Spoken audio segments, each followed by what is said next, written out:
Moi, je souhaitais, effectivement, on souhaitait au niveau de la direction technique nationale faire ces interventions, donner de l'information. On a pris le temps de le faire, hein, parce que pour ma part, comme vous le savez, je suis un tout nouveau du tennis de table. Donc il fallait, avant de commencer à rencontrer un petit peu tout le monde, comprendre un petit peu la mesure, enfin en tout cas pour moi, de l'ensemble de cette activité qu'est le tennis de table, m'imprégner de sa culture avant de commencer ce travail d'information. Pour ma part, je souhaitais un tout petit peu me présenter.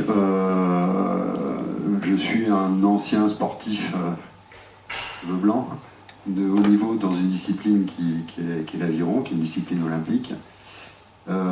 J'ai été par la suite, je suis prof d'éducation physique de formation, puis après j'ai été prof de sport, et puis bon, administrativement j'ai évolué vers d'autres responsabilités, mais en ce qui me concerne, j'ai toujours quasiment, ou presque toujours travaillé dans les fédérations.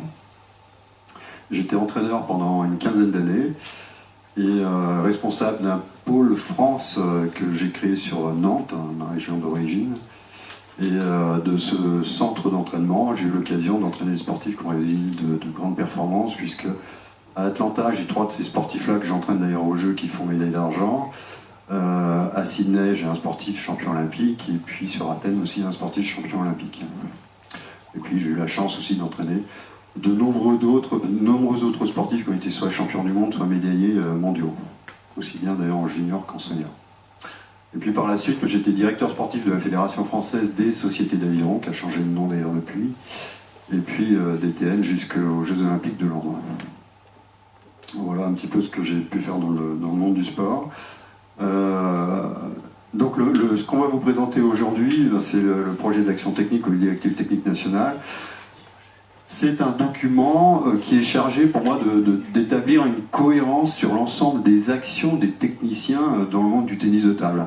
Alors c'est sûr que c'est la direction technique nationale qui l'écrit, mais pour moi c'est un document qui doit se décliner non seulement sur le plan national, c'est une impulsion forte, des impulsions fortes, mais aussi bien évidemment sur le plan régional, départemental, voire même local pour un certain nombre d'actions.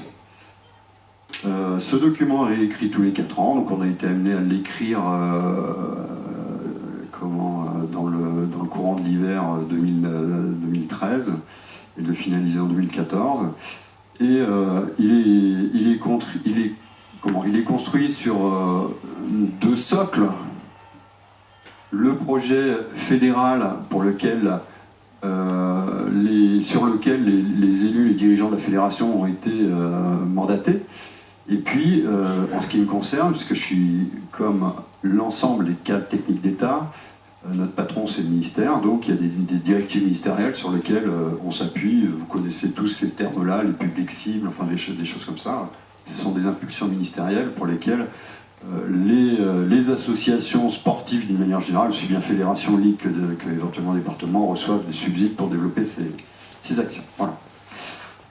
Donc les actions dans lesquelles, les champs dans lesquels on travaille principalement, on peut travailler sur d'autres choses bien évidemment, mais ce sont des choses que vous connaissez bien, 3 piliers, c'est la formation et l'emploi, premier grand secteur, le développement, 2e grand secteur, et puis bien sûr la performance et le haut niveau, 3e grand secteur, sans qu'il y ait pour moi de prééminence de l'un sur l'autre.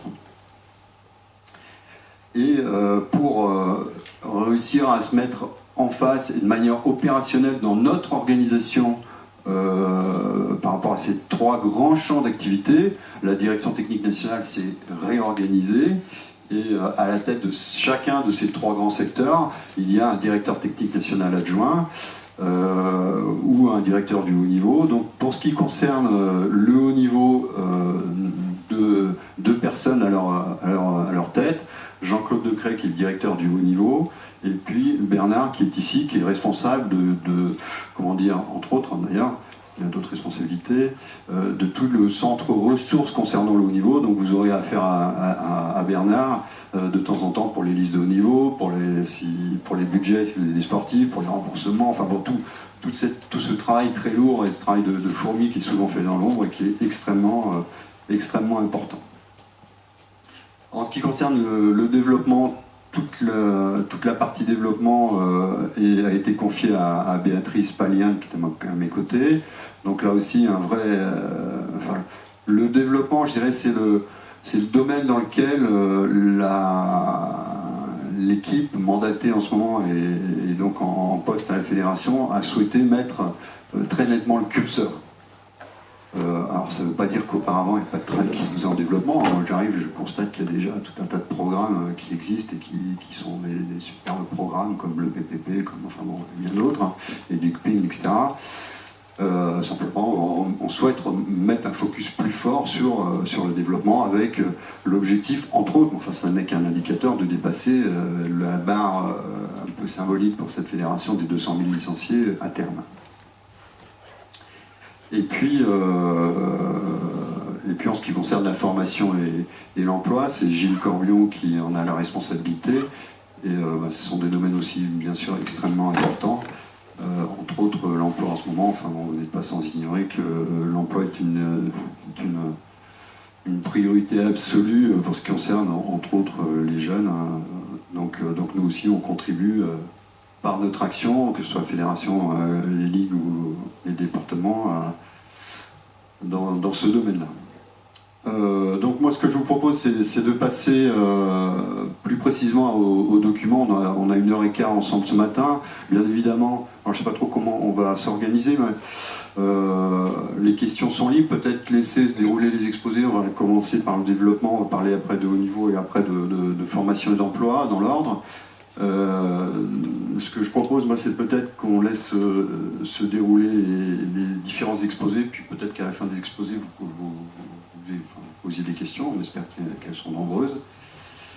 Voilà, je demande aux intervenants de faire synthétique, parce qu'on a peu de temps, et donc, mais vous, n'hésitez pas surtout à poser des questions.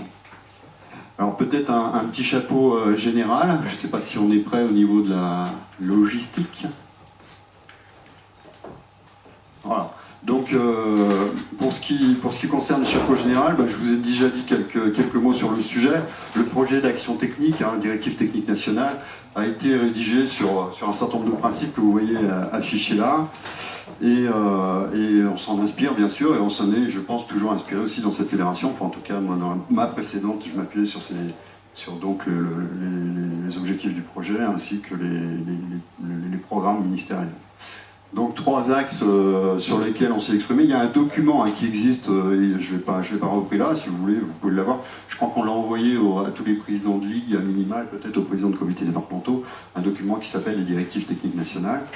Donc 3 axes, la dynamique de développement, c'est une priorité du projet fédéral, comme je le disais, avec un programme qu'on a appelé les schémas directeurs de progrès. C'est Béatrice qui va vous le présenter. La dynamique de la performance, oui, bien sûr, c'est les réactions olympiques, on est attendu sur les prochains Jeux olympiques, mais on travaille non seulement bien sûr sur Rio, mais on travaille déjà sur la suite.